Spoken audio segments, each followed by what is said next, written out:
ምን ኮንዶም አለ አያፍንም አይደል? እንደ ድሮ እንዋጋ በለው ዛሬ እዛ ጋር ቆሜ በደንብ እያየሁሽ ነበር። ይቅርታ አንቺን ሳይ ዓለም ትንሽ የተረጋገች ያህል ተሰማኝ። ፈገግታሽ ቀን ያፈካል፣ ዝምታሽ ትንቢት አለው። የሆነ መናገር የፈለገው ነገር ግን ለማናገር ያለ ይመስላል።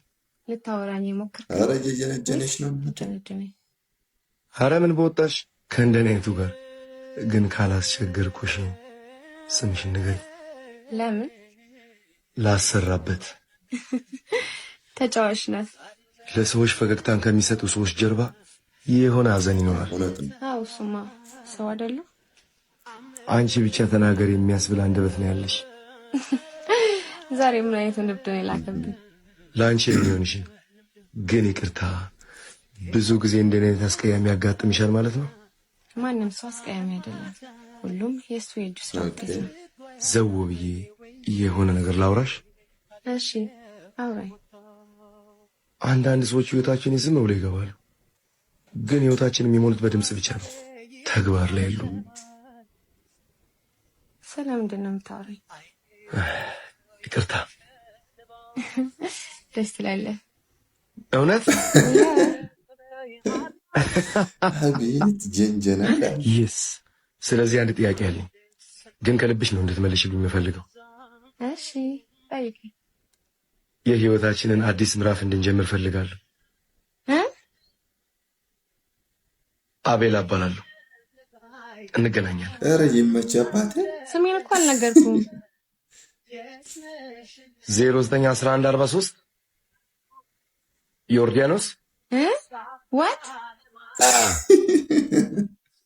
በስመ አብ ወወልድ ቅዱስ። ማስደነገጥከኝ እኮ። እኔ ድንግጥ ልበልልሽ። ዛሬም መጣ። አንዳንድ ነገር ልገዛ እመጣለሁ፣ ግን እውነቱን ልንገርሽ፣ ሁሌም የምመጣው አንቺን ለማየት ነው። እንዴት? ኮንዶም ለመግዛት እግሬ ይመጣል፣ ግን ልቤ ላንቺ ተገዝቷል። እውነቱን ልንገርሽ፣ ካላየውሽ ቀኔ አይበራም። እና ሁሌ የምትመጣው እኔን ለማየት ነው? ሰው ብዙ ነገር ለመግዛት ይመጣል፣ እኔ ግን ልቤን ለመጣል ነው እዚህ የምመጣው። አንቺ ምንም ቃል ባትነግሪኝም ልቤ ሁሉን ይነግርሻል። አንተ እንደዚህ ታወራለህ ብዬ አስቤ አላውቅም። እኔም እናገራለሁ ብዬ አስቤ አላውቅም፣ ግን ሆነ። ስጪኝ እስኪ።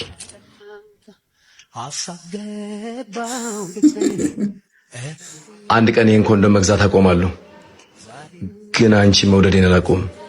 ጥያቄው አንድ ነው፣ ልቤን ትቀበይዋለሽ? በመጀመሪያ የሳቤን ክፈል።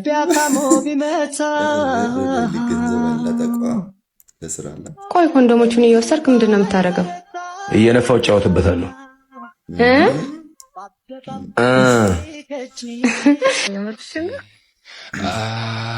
አንዴ መልሽ ደውልልሻለሁ። ዛሬ ሁለት ነገር ፈልጌ ነው የመጣሁት። አንዱ ለሰውነት ጥበቃ ነው፣ ሁለተኛው ግን ለልቤ መድኃኒት። የልብ መድኃኒት አንሸጥም። ልብ እያጠፋችሁ ማርከሻውን ካልሰጣችሁማ ይሄ ራሱ ደህንነት ነው። ከየት አምጥቼ ልሽጥልህ? እዚህ አትሸጡም እንጂ አንቺ ራሷ ነሽ። እዚህ መምጣት ከጀመርኩበት ቀን አንስቶ የልቤ የምትመጠኑን አጣ። እያሳመመኝ ነው ልበል? አዎ። ምን ሰማ? ምን ነው ደነገጥሽ? ኮንዶም እገዛለሁ፣ ምክንያቱም ኃላፊነት እወዳለሁ፣ ግን ልቤን ያለ ጥበቃ ላንቺ ሰጥቻለሁ። እንዴት ሆነ? ለምን ሕክምና ቦታ አትሄድም? ከአንቺ የተሻለ ዶክተር አላገኝም። እባክሽ አክሚ።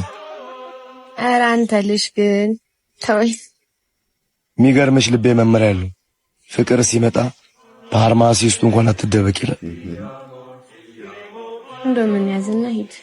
እኔ ለመቅረጥ ሞክር። ይሄን ወስደዋለሁ፣ ግን ካልሳምሽኝ የልቤ ጤና አይረጋግጥ። ኧረ እባክህ ሲያምር። ወይኔ አሁን ደውልልሻል። የእብደት መጀመሪያ። ይሄ የእብደት መጀመሪያ ብቻ ሳይሆን መጨረሻ በጣም ነው ከባድ። እኔ ሲመቻቸው አሪፍ ነው፣ ደስ የሚል ቪዲዮ ነውና ፈታ ዘና በሉበት። ታክሽራ ቴንኪው